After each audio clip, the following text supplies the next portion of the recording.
Hello everyone, welcome back to Rolling Solo. My name is Adam Smith, and today we're covering the solo setup for Massive Darkness by CMON Games. I'm really excited for this one. I think you guys are going to really enjoy it.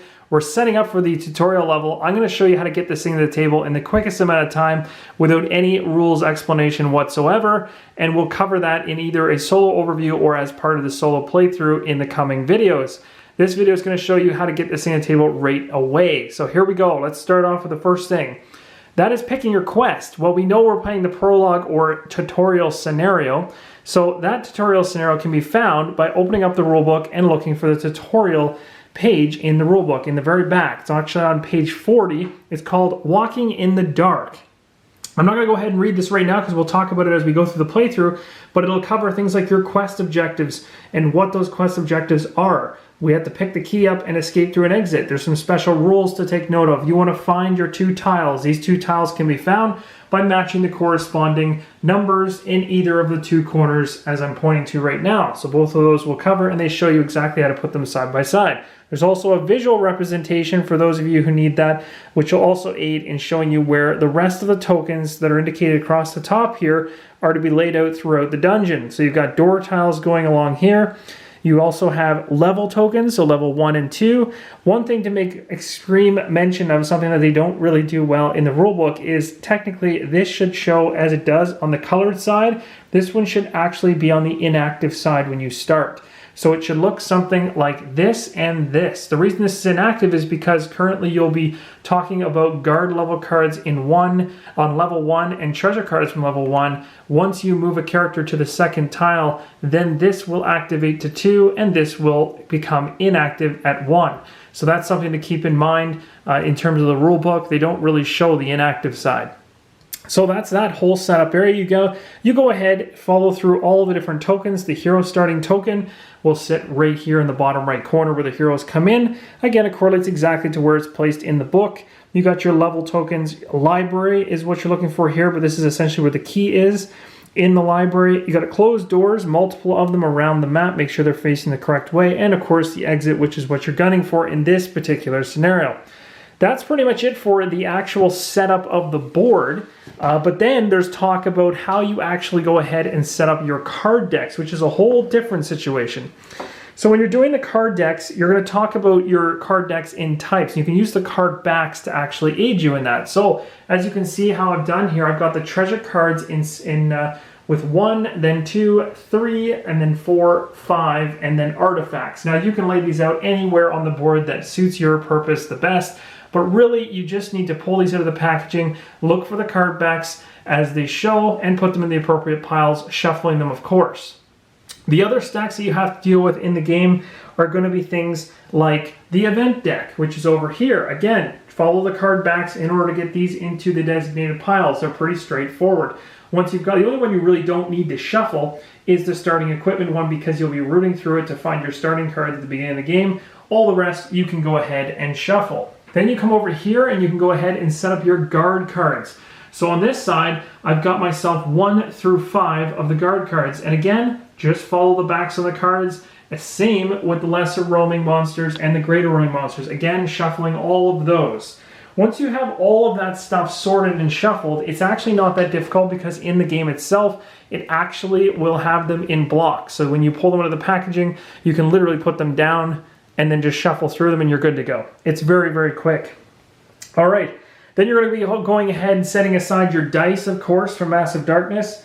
You're going to be setting aside your treasure tokens, your wound tokens. For me, I put my wounds in a pile over here, but again, you can put them wherever actually suits your table or setup.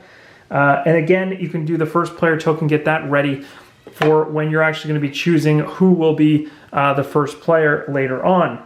Once you're done that, then each player chooses a hero card. So that really just comes down to who they're actually going to be. So for me, in this demo, and again, just so you guys know before I go forward, I have an ongoing Board Game Geek poll as to who I should be playing in the actual playthrough. So these two are just examples for now, but I've shown, this is Whisper's hero card, and this is Ilias' hero card, both a wizard and a kind of shadow, silent, deadly assassin. So once those heroes are in their dashboard, you're good to go. You're also going to grab your colored pegs that you want. You can pick any color you wish. And there you want to take not only the pegs, but you want to take the hero base as well, clip it onto the matching hero that you have, and then make sure that your pegs start in 0 here on both the micro XP track as well as the macro XP track. And then over here, make sure it's slotted into HP 5, because as you'll notice, there's kind of little brackets around the 6 and 7. You have to increase one of your stat levels in order to go higher than 5. You always start at 5. And then, of course, down here is a skull where you would die. Same thing on this side. You go ahead and do the same thing. Put those pegs in. Again, pick a different color because there's different colors in the box. And you're all set. Now, each player is going to go ahead and choose a hero class. Now, the best thing to do when you're first playing, you don't know which one to pick, is at the very bottom of each hero card, there's a recommended class. So this one says the Blood Moon Night Runner. So I went ahead and found the Blood Moon Night Runner class pad sheet. So do the same thing, grab that, put it beside. In this case, it's a Battle Wizard, as it denotes right here on the card. So just put that next to your player area and have a pen or pencil handy to use for your skills. After that, you go ahead and deal 2 starting equipment. You're allowed to take 1 armor and 1 weapon. So this is why I said don't shuffle this deck. Essentially, you're just going to go through it. The majority of the armor is going to be the same for the starting base armor, because very, very quickly in this game, you'll be upgrading your armor. But then, of course, there's quite a few different ranged weapons, similar to Black Plague, and you can pick ranged, melee, all that kind of thing, and magic are the 3 different categories. So go ahead and choose whichever 1 weapon you like and 1 armor. Of course, the armor is pretty straightforward, and I highly recommend you take them, because if you don't, you're going to regret it when you go into the dungeon. Once those 2 things are set aside, then you're ready to go on your player board. The next thing to talk about is the Lifebringer card. There's a card here called Lifebringer, and essentially what this is like your regen or resurrection scroll, you could think of it. Essentially, it says right here at the start of the round, if there are any dead heroes, remove 1 token from this card to resurrect and fully heal a dead hero. So basically, the game's giving you 2 resurrections on death. So this is going to give you a chance to come back in the game. They wouldn't do this if the game wasn't difficult, so there is going to be times where you're going to be using them. I played through this really quickly myself and used both and still died. Make sure that's out and there's 2 hearts with it. Once that's set up, then you're moving to the hero miniatures in the starting zone indicated by the quest. So this is the starting zone indicated by kind of like a compass symbol here. I don't even know what you want to call this, but it's essentially the hero start area. So you're going to grab your heroes and drop them in the corresponding tile. Tiles are denoted and broken into different sections that have lines, so you can just grab your heroes and drop them in, both in the same spot, ready to explore. Then you're going to decide who's going to be the first player. You can do this however you want. You don't have to follow any specific rules. Someone can just be the first person to grab the token. Maybe you can play rock, paper, scissors. However you want to do it, somebody takes the first player token and puts it next to their hero board.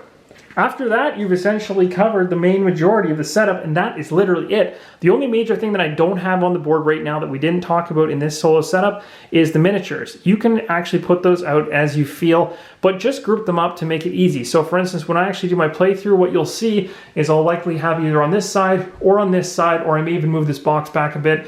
I'll have them clumped into groups of goblins and orcs. Just make sure, just to remember, that there's always a boss for each one of those. So if there's a bunch of dwarfs in a pile, there's 1 dwarf that's considered the mob boss. Keep him at the forefront. Same thing with the goblins, stuff like that. And then, of course, there's those heavy bosses, or the big roaming monsters, they call them. Keep those off to the side as well. And you could, if you wanted to, sprawl them out in a nice pattern, or you can just dump them on the table. It really just is up to you in terms of, how particular you are in terms of wanting to be able to find them when the game calls for them. But I would highly advise putting them out in order so that it's easy to find, because when these guard cards are pulled, you'll actually legitimately be looking for the pictures and trying to correlate that with the miniature, so it's easier if they're all laid out nicely. But that's it, guys. We did that in under 10 minutes, so that's pretty fantastic.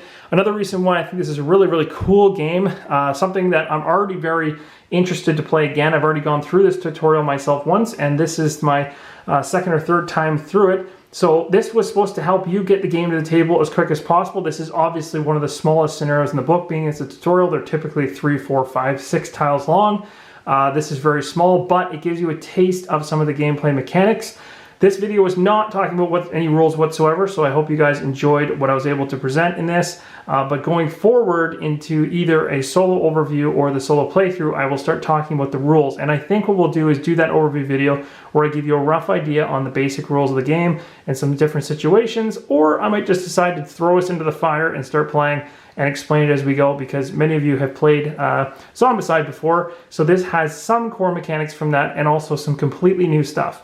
So, I hope you guys enjoyed the video. If you're excited as I am for the playthrough and the upcoming showcase for Massive Darkness, give me a thumbs up, let me know that you are, because I want to know that you are just as excited to get in the dungeon. And also be sure, and I will include a link below, to go to the Board Game Geek poll in order to help me select who the party members should be. I'm looking for 2 heroes out of the 6 in the base game to join us on the adventure as we go through this tutorial. So make sure you head to that Board Game Geek poll and get your votes in order to have a say as we move through the dungeon. So until the next video, guys, and until further as we delve into Massive Darkness, keep on rolling solo.